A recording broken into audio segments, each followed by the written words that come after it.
Selamat sore, bertemu kembali pada mata kuliah Ekologi Laut Tropis bagi mahasiswa program studi Manajemen Sumber Daya Perairan.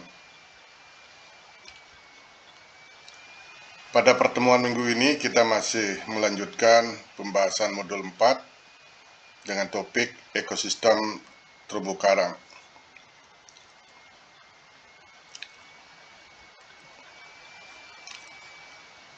Pada 2 minggu pertemuan yang lalu kita sudah membahas dua bagian dari modul ini. Pada minggu ini kita akan membahas ekosistem terumbu karang bagian ketiga yang meliputi materi fungsi dan manfaat ekosistem terumbu karang dan ancaman terhadap ekosistem terumbu karang. Oke, kita akan bahas pertama terkait fungsi dan manfaat ekosistem terumbu karang.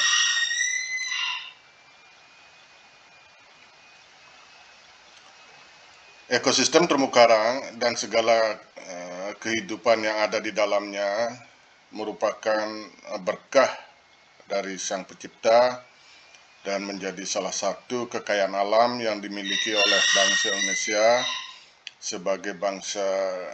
sebagai negara tropis kepulauan terbesar di dunia.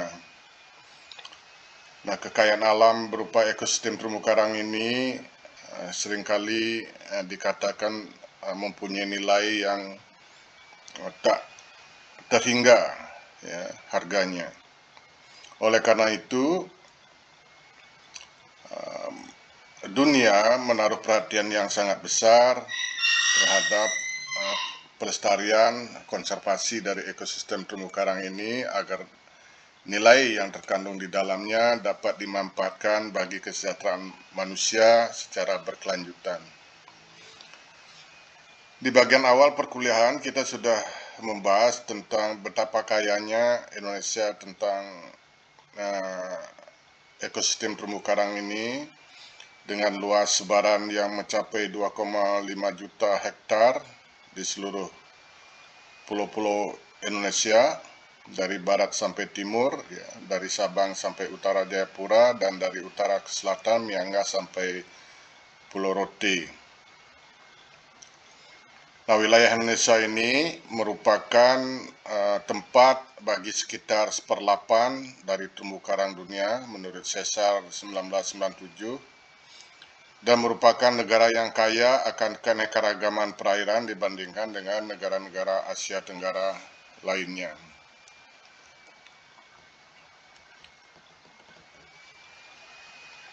Nah, menurut Mobet dan Pog dalam Sesar tahun 2000 bahwa ekosistem terumbu karang ini mengandung berbagai sumber daya alam dan juga jasa-jasa lingkungan yang bermanfaat bagi kesejahteraan manusia dan juga bagi alam ini sendiri. Sumber daya alam yang tersedia atau terkandung di dalam ekosistem terumbu karang dapat dibedakan menjadi sumber daya alam pulih dan sumber daya alam tidak pulih. Nah, sumber daya alam pulih di dalam ekosistem terumbu karang berupa berbagai jenis bahan pangan, terutama protein, ya, sumber protein, juga berbagai bahan baku industri, terutama industri farmasi dan kosmetika, juga produk-produk ornamental, produk-produk hias, ya, dan yang paling terkenal adalah ikan hiasnya, terutama ikan hias laut tropis. Kemudian juga mengandung sumber daya alam tidak pulih, berbagai jenis bahan tambang yang ada di dalamnya. Ini berupa pecahan karang, pasir, batu karang, bahan baku ubin, juga bahan baku kapur dan semen. Sementara itu, jasa-jasa lingkungan yang disediakan oleh terumbu karang ini disebut sebagai jasa ekosistem. Nah, sebentar lagi kita akan bahas tentang jasa ekosistem terumbu karang.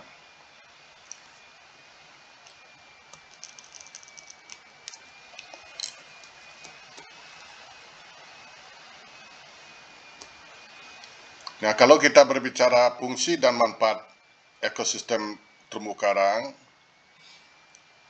jadi terumbu karang ditinjau dari sifat fisik dan biologisnya, dari struktur fisik dan biologisnya, ini mengemban beragam fungsi.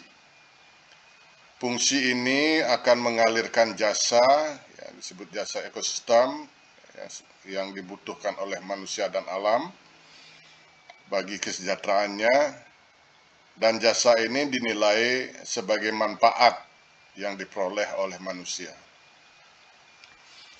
Ditinjau dari struktur fisik dan biologis, ekosistem terumbu karang ini mempunyai fungsi. Ya, ingat kita berbicara fungsi dari ekosistem terumbu karang.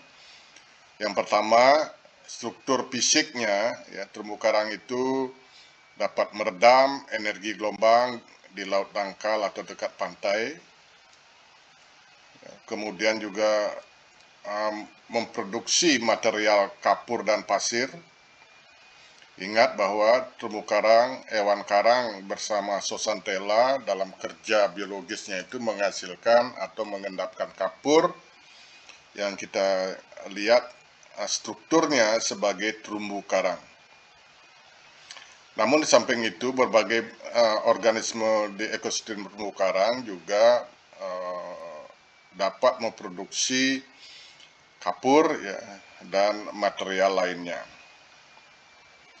Fungsi terumbu karang berikutnya adalah menyediakan habitat bagi kehidupan berbagai keanekaragaman hayati laut, sehingga ekosistem terumbu karang dikenal sebagai salah satu ekosistem dengan keanekaragaman hayati laut yang sangat tinggi. Nah, yang fungsi penting juga dari ekosistem terumbu karang adalah sebagai sumber inspirasi, ya, dan juga estetika atau keindahan. Nah, sumber inspirasi ini banyak manusia terinspirasi dari keberadaan ekosistem terumbu karang, misalnya berupa inspirasi ini diwujudkan dalam bentuk sastra, puisi, dalam bentuk lukisan, atau lain sebagainya. Nah, dari fungsi ini ya, akan mengalirkan jasa, ya, yang diterima oleh sistem sosial manusia. Nah, jasa ekosistem terumbu karang kita bisa bagi ke dalam beberapa kategori. Pertama adalah jasa fisik. Jadi terumbu karang itu secara fisik sebagai perlindungan garis pantai untuk mencegah pantai dan daratan mengalami bahaya abrasi, juga membantu perluasan daratan, ya, melalui pengendapan, juga mendorong tumbuhnya mangrove dan padang lamun karena ekosistem terumbu karang dapat meredam energi gelombang sehingga gelombang mencapai pantai tidak terlalu kuat, tidak terlalu besar, dan memungkinkan mangrove dan padang lamun untuk tumbuh dan berkembang. Juga secara fisik, ekosistem terumbu karang sebagai penghasil pasir putih dan material lainnya, ya, yang ini terutama adalah untuk mengisi sedimen pantai berpasir putih yang kita kenal sekarang ini, itu adalah dihasilkan di dalam ekosistem terumbu karang.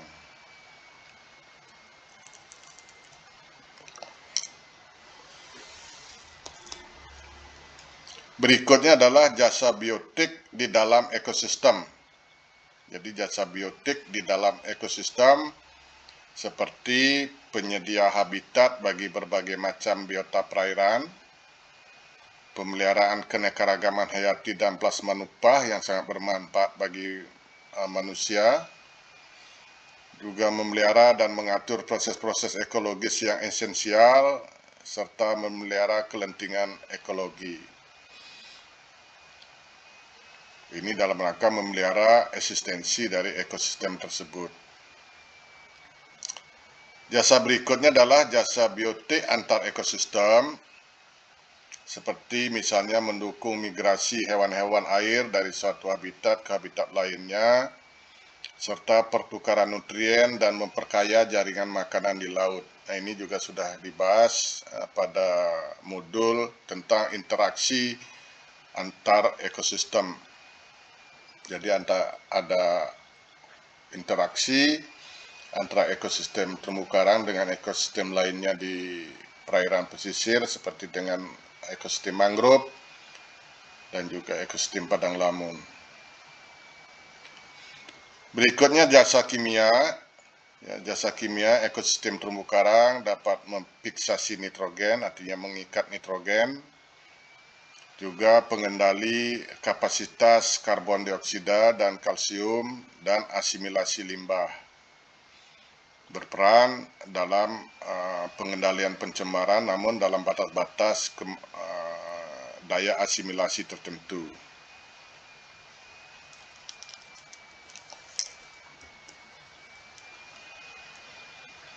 Ekosistem terumbu karang juga menyediakan jasa informasi. Ini penting, jasa informasi ini untuk monitoring dan pencatat atau indikator pencemaran. Kita bisa memantau pencemaran perairan dari indikator yang ditampilkan dari informasi yang diperoleh dari ekosistem terumbu karang.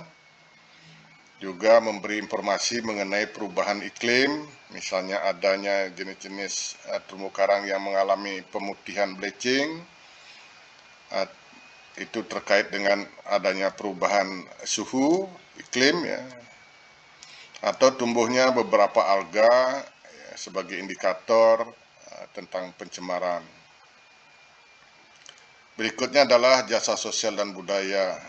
Jadi ekosistem terumbu karang ini memberikan banyak jasa terkait dengan sosial dan budaya, seperti kita mengenal bahwa terumbu karang ini sebagai salah satu daya tarik wisata bawah laut, ya, untuk rekreasi dan pariwisata, juga nilai estetika dan sumber inspirasi artistik, ya, menjaga kelangsungan mata pencaharian penduduk, dan menunjang budaya, agama, dan nilai spiritual. Nah, dari jasa ekosistem yang dialirkan berdasarkan fungsinya ini memberikan manfaat, ya, bagi kesejahteraan manusia. Nah, beberapa manfaat yang dapat diperoleh dari ekosistem terumbu karang, yang bisa dinilai besaran manfaatnya secara moneter. Yang pertama, misalnya manfaat untuk perlindungan pantai atau daratan dari abrasi, sehingga lahan-lahan di pantai tidak tergerus. Juga tempat-tempat wisata di pantai terlindungi, ya, infrastruktur yang ada di pantai juga terlindungi, aset-aset ekonomi lainnya juga terlindungi, dan ini tentu dapat dihargakan manfaatnya. Kemudian manfaat berikutnya yang besar adalah dalam hal pangan. Jadi ekosistem terumbu karang menyediakan berbagai produk pangan, ya, terutama sumber protein bagi kebutuhan manusia. Kemudian mendukung mata pencaharian bagi masyarakat pesisir.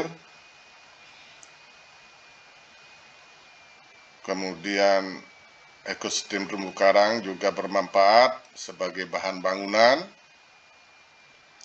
bahan baku kerajinan, ya, misalnya kerajinan kerang, ya, kerajinan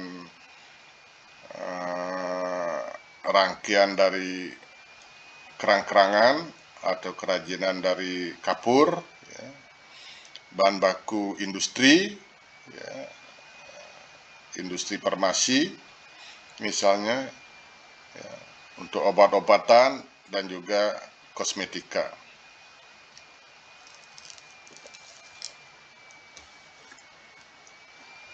Berikutnya, ekosistem terumbu karang bermanfaat sebagai tempat atau objek untuk manusia melaksanakan rekreasi dan pariwisata, mendukung budaya dan religi atau spiritual, dan juga mendukung hobi. Ya, hobi misalnya hobi terkait dengan akuarium, ya, akuarium ikan hias laut misalnya.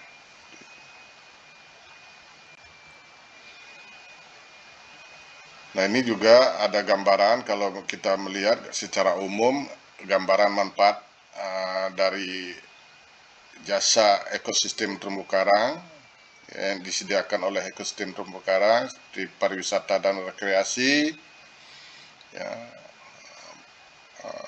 untuk makanan, bahan makanan dan kegiatan perikanan, obat-obatan, ya, dan juga perlindungan pantai.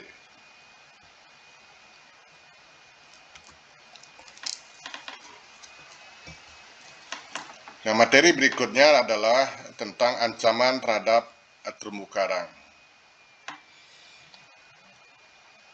Memang ekosistem terumbu karang yang mempunyai begitu banyak manfaat bagi kehidupan dan kesejahteraan manusia ini tidak terlepas dari banyaknya ancaman yang mengarah kepada kerusakan dari ekosistem terumbu karang, sehingga fungsi dan manfaatnya itu semakin menyusut karena semakin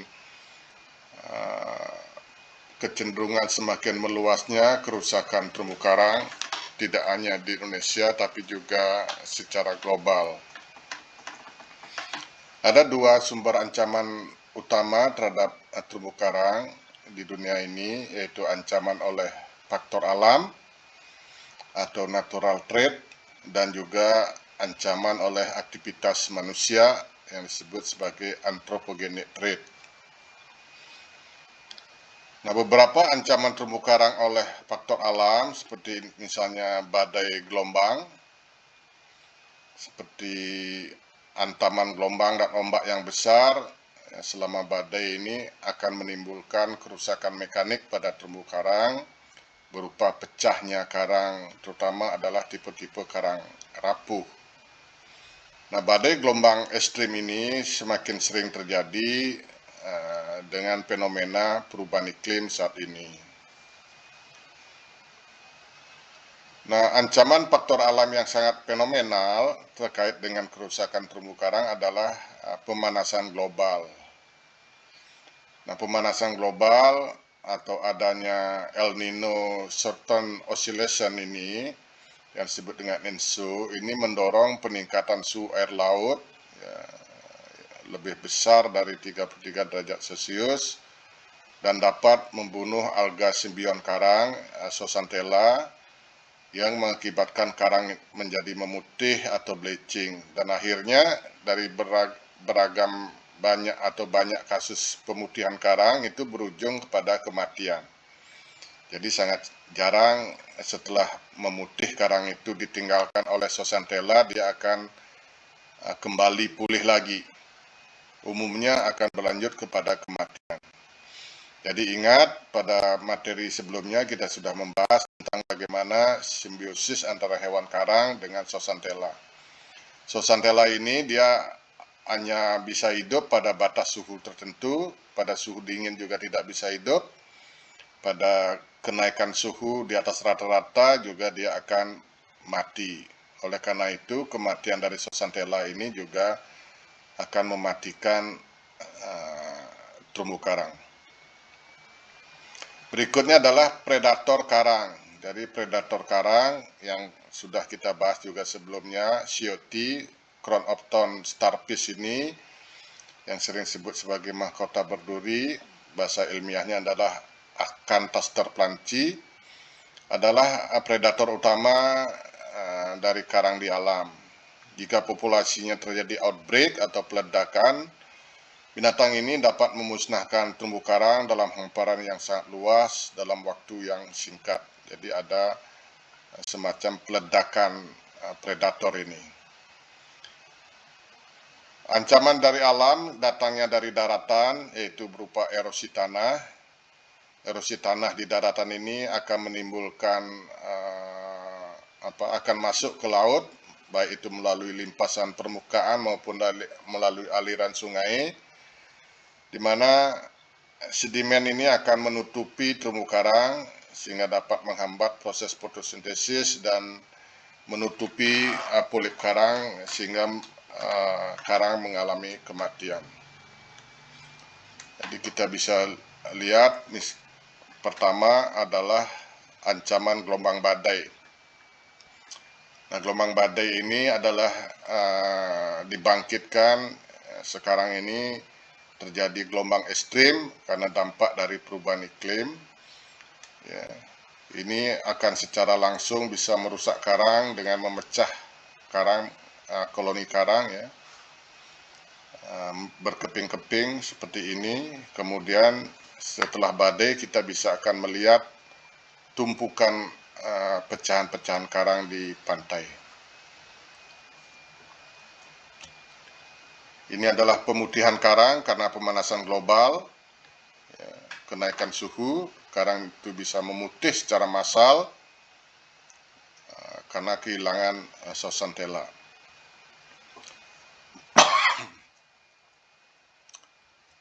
Ini adalah predator karang, mahkota berduri ya, yang memangsa polip karang. Pada kondisi hewan ini ya, predator ini mengalami outbreak atau perledakan. Jadi dalam kondisi lingkungan tertentu,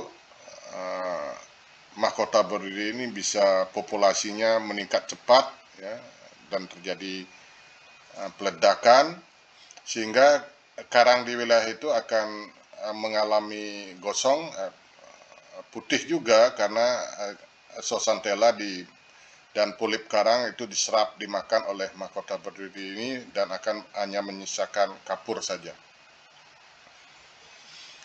Ini erosi tanah akibat penggundulan lahan di daratan. Jadi sedimen dari erosi ini akan terbawa ke laut dan bisa menutupi permukaan karang dan mematikan karang juga dalam luasan yang besar. Dan ini seringkali tidak terpulihkan. Ya, jadi walaupun akan terjadi pemulihan, tapi waktunya sangat panjang.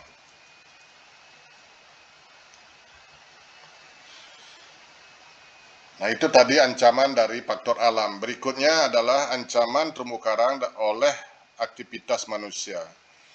Nah, aktivitas manusia yang mengancam terumbu karang yang mengakibatkan kerusakan terhadap terumbu karang ini dapat berasal dari aktivitas di darat atau land-based activities dan aktivitas di laut atau marine-based activities. Nah, beberapa aktivitas manusia di daratan yang dapat merusak ekosistem terumbu karang seperti tadi sudah dibahas terkait dengan penggundulan lahan atau praktek-praktek pertanian yang tidak mengikuti kaedah konservasi tanah ya, sehingga menyebabkan tingginya erosi tanah yang terangkut ke laut. Itu. Juga aktivitas di darat itu terkait dengan sampah yang tidak terkelola di darat, ini juga akan masuk ke laut melalui aliran sungai misalnya. Sampah ini salah satu sekarang ini menjadi masalah besar di terumbu karang. Karena dia bisa merusak karang karena karang tertutup oleh sampah, ya. Tidak hanya sampah plastik, ya, tapi juga sampah rumah tangga dan industri lainnya.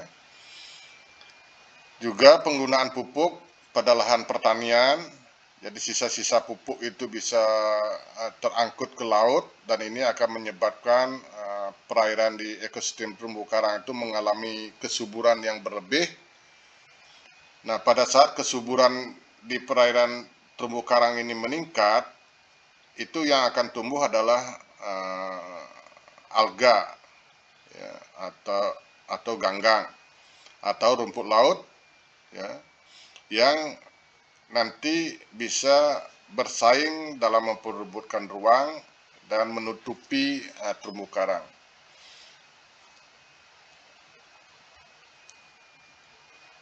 Nah, ini adalah contoh beberapa ancaman terumbu karang oleh pencemaran yang bersumber dari daratan. Ya. Misalnya air kotor dari dari perkotaan, ya, dari perumahan atau permukiman. Ini bisa menyebabkan sedimentasi, ya, di terumbu karang, juga bisa menimbulkan bahan-bahan racun, nutrien dan patogen yang mematikan karang. Juga deforestasi, ya, pengunduran lahan, ini juga akan efeknya sedimentasi ke terumbu karang. Minyak, misalnya tumpahan minyak yang ada di daratan atau mungkin dari jalan-jalan, ya, ini juga bisa terangkut ke laut. Ini berefek racun pada terumbu karang. Ya, termasuk juga konstruksi jalan juga mengakibatkan sedimentasi, ya, pertanian, ya, sedimentasi dan nutrien yang mengakibatkan perairan di ekosistem terumbu karang ini mengalami penyuburan yang berlebih. Juga ada misalnya dari septic tank, ya, rembesan septic tank, beberapa bahan kimia, ya, yang berasal dari daratan.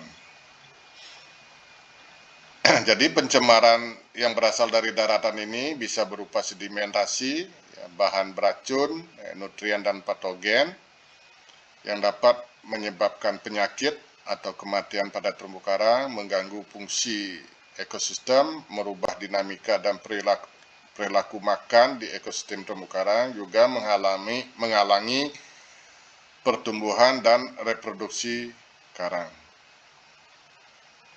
Nah, seiring dengan pertambahan penduduk dan perluasan pembangunan di wilayah pesisir, ya, bentang alam mengalami perubahan dan ini seringkali meningkatkan sumber pencemaran dan mengancam kesehatan terumbu karang. Kedepannya, ancaman terhadap terumbu karang yang berasal dari daratan ini akan cenderung meningkat.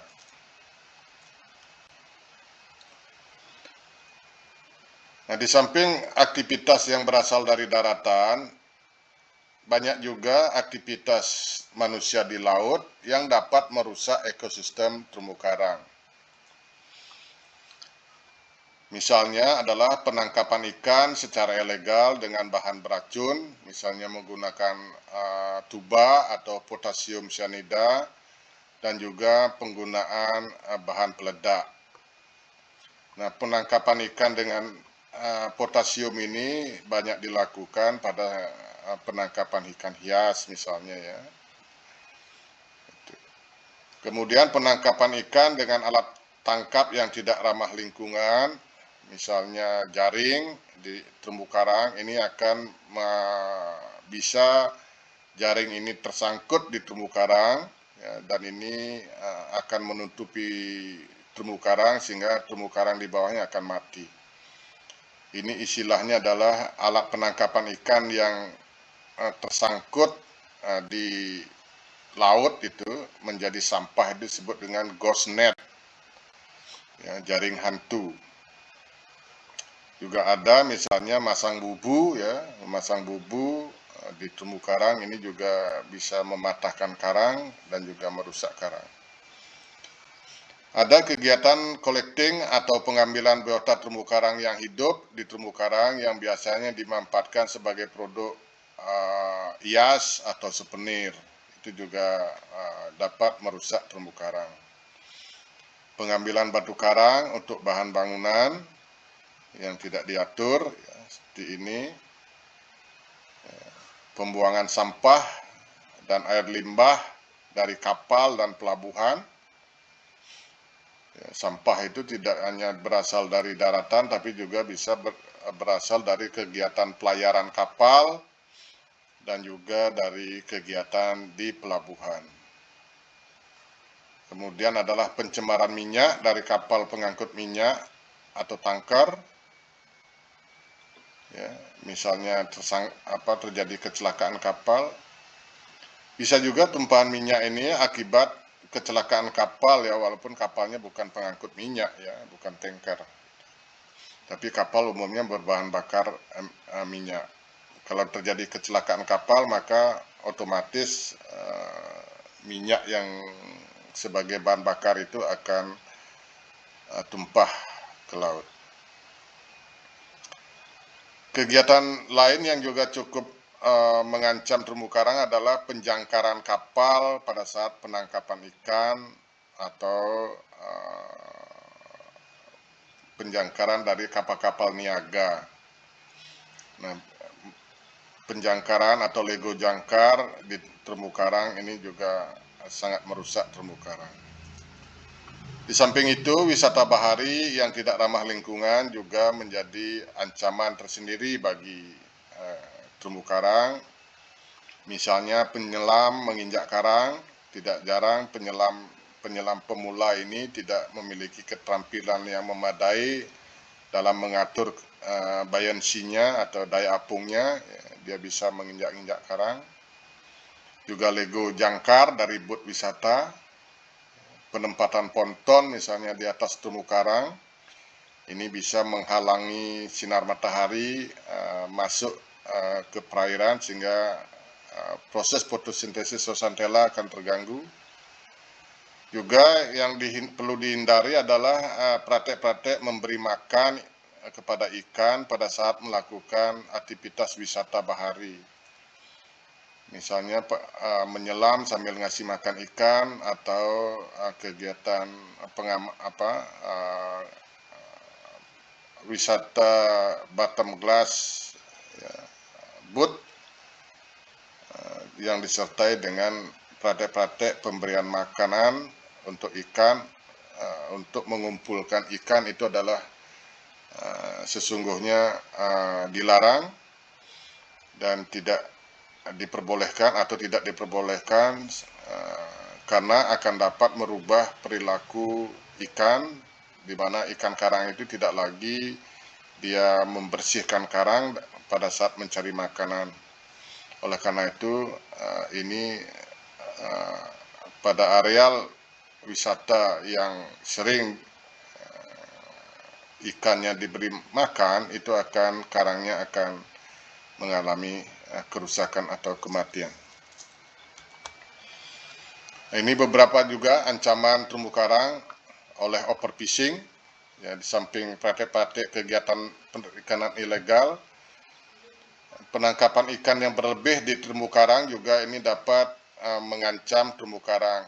Misalnya terlalu banyak menangkap ikan-ikan kecil ya, di ekosistem padang lamun, karena ikan-ikan kecil yang ada di padang lamun ini adalah anak-anak ikan di terumbu karang. Jadi nanti suplai ikan ke terumbu karang akan berkurang. Jadi terlalu banyak menangkap bibit-bibit ikan atau ikan kecil ini juga merusak. Kemudian penangkapan ikan tanpa pilih, ya, misalnya menggunakan bubu. Jadi ini semua ikan akan tertangkap, ya. Tidak hanya ikan yang diinginkan, tapi juga ikan-ikan yang mempunyai fungsi besar terhadap kelangsungan ekosistem juga akan ikut berkurang. Juga penangkapan ikan agregasi pemijahan. Jadi penangkapan ikan di tempat-tempat di mana ikan biasa berkumpul untuk memijah, ini akan sangat mengganggu keseimbangan ekosistem karena akan semakin sedikit ikan-ikan yang memijah. Oleh karena itu anak-anak ikan yang dihasilkan juga akan berkurang. Nah, selanjutnya terlalu banyak menangkap ikan besar. terlalu banyak menangkap ikan besar, misalnya melalui kegiatan spear fishing atau menembak, ini juga tidak baik, karena ikan besar ini fungsinya adalah memproduksi anakan, ya, untuk kelangsungan populasi. Jika terlalu banyak ikan-ikan besar yang akan berkembang biak ini ditangkap, maka populasi akan menurun. Baik, jadi demikianlah materi kuliah pada minggu ini. Nanti akan diperdalam bahasan materi ini pada sesi diskusi. Terima kasih atas perhatiannya dan telah menyimak dari pemaparan ini.